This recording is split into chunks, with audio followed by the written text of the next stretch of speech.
This is a chapter 4 review, number 36. So this one's a little different because in this one they actually distribute the horizontal stretch, and so I'll show you how they do that.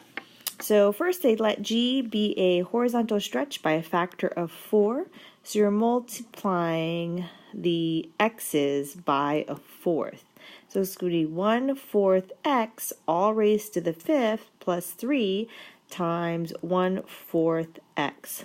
And so they distribute the 1/4, so they multiply the 4 to the fifth power, and that is 4 raised to the fifth power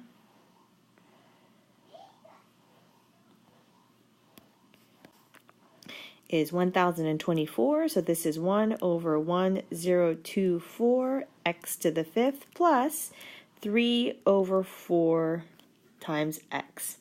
Then it's a translation 3 units to the right. So you're going to subtract 3 from each x, 1024, times x minus 3 raised to the fifth plus 3/4 times x minus 3.